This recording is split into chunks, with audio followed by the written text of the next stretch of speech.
Bonjour à tous, nous sommes en plein cœur du Vieux-Mans, non loin du café du Jet d'eau, où nous allons rencontrer Dani Bounico, qui est metteur en scène et comédienne pour la compagnie du Strapontin. Elle va nous parler un petit peu de sa vie avec beaucoup d'anecdotes, des petites histoires bien croustillantes, mais surtout elle va nous parler de ses apéros lectures qu'elle propose au café du Jet d'eau les vendredis soirs. Allons-y, c'est parti.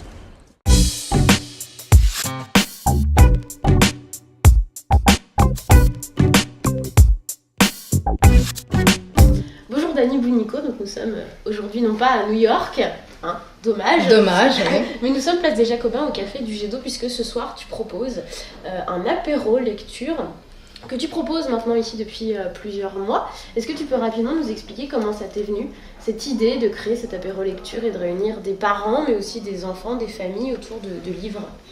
En fait, c'est quelque chose que j'avais envie de faire depuis très longtemps, puisque moi-même je suis je dirais, assez grande lectrice, et que c'est quelque chose qui me vient vraiment de l'enfance, la lecture.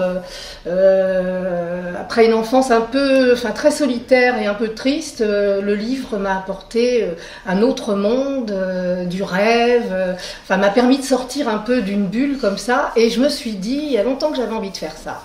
De proposer aux gens des livres à lire ou à écouter, lire des extraits d'un livre par des voix, par des comédiens, plus précisément, ce qui n'est pas toujours le cas, mais en grande partie. Et puis j'ai eu l'opportunité de rencontrer Christophe, le patron du café du Jet d'eau, qui très gentiment m'a proposé de nous prêter la salle, parce qu'il a trouvé que l'idée était sympathique, conviviale, et moi c'est ce que je voulais faire, partage, convivialité, quoi. Donc tu lis avec des comédiens, mais tu es toi-même comédienne et metteur en scène, puisque tu as créé en 2001 la compagnie du Strapontin. Oui. Est-ce que, première question, pourquoi la compagnie du Strapontin? D'ailleurs, le logo c'est un Strapontin. Tout à fait. Comme son nom l'indique, et pourquoi ce choix de nom? J'aurais pu mettre un crocodile, mais non. Je me suis dit qu'un Strapontin, ça pouvait être sympathique. Alors, c'est un nom que j'ai vraiment choisi, que c'est pas le fait du hasard. C'est qu'en fait, le Strapontin est le petit siège que tout le monde connaît, surtout les amateurs de théâtre ou même cinéma, qui se trouve dans les allées, plié sur les côtés des allées. Et ce siège était réservé à la population pauvre dans les siècles passés, notamment au XVIIIe siècle. Et ça m'a parlé parce que je me suis dit, moi j'ai envie de faire du spectacle, j'ai envie d'aller vers les spectateurs, vers le public, et pas forcément le public ou averti, ou le public qui a les moyens d'aller très facilement au théâtre. Donc j'ai trouvé humainement que c'était un nom qui me parlait bien. Et à travers cette compagnie, tu proposes plusieurs choses, notamment des spectacles, des créations. Il y en a une dernière que tu commences à tourner pas mal maintenant, qui est la Carriole à Baliverne, que tu as tournée dernièrement à Angers. Oui, tout à fait. De quoi parle cette nouvelle création, ce spectacle? Alors c'est un spectacle autour du kamishibai, kamishibai étant mot à mot théâtre de papier, c'est un mot qui vient du Japon. Et j'ai inventé une histoire, c'est un personnage qui arrive dans un lieu où se trouve une carriole. Elle aperçoit à un moment une petite lumière dans un tiroir, et à l'intérieur de ce tiroir se trouve un livre qui s'appelle La recette du kamishibai.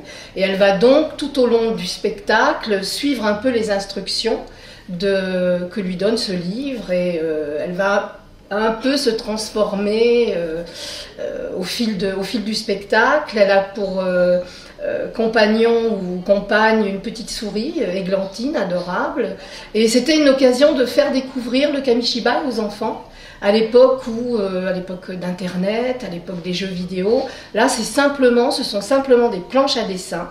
Et moi, je me trouve derrière le petit Castelet, et je lis, maintenant je les connais plutôt par cœur, donc je raconte les histoires à certains moments de ce spectacle. Tu enseignes aussi, tu coaches, on va dire, des groupes de musique. On a interviewé il y a peu de temps maintenant Alexandre HDW Sepré, mais tu as aussi coaché le groupe Anna.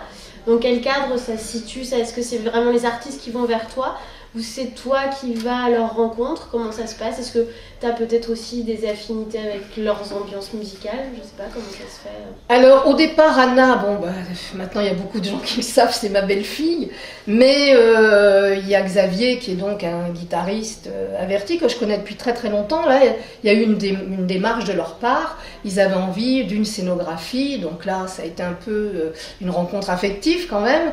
Après, Alexandre, c'est par le biais de la compagnie TDM. J'ai été contactée par TDM pour les coacher. Et pour finir, pour répondre à ta dernière question, c'est pas forcément mon univers musical, puisque le slam, j'avoue que c'était pas quelque chose qui m'attirait.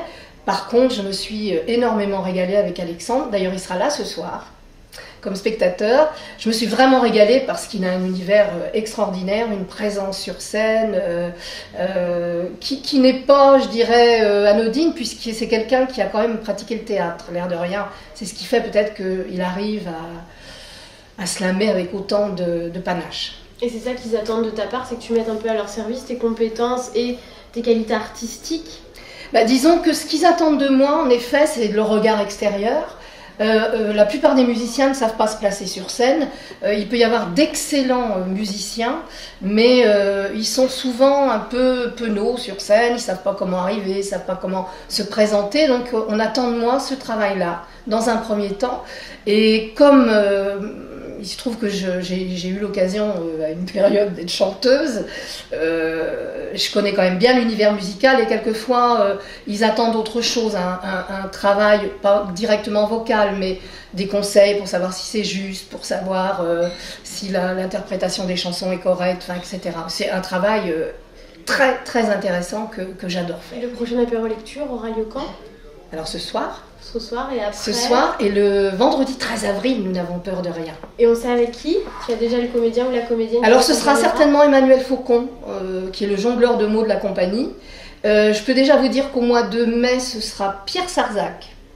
De la compagnie NBA. Et certainement qu'en juin, ce sera Didier Bardou, parce que Didier est venu le mois dernier. A priori, il a apprécié et du coup, il m'a demandé quand est-ce qu'il pouvait venir lire. Donc je me dis qu'il a dû apprécier la soirée. Merci beaucoup.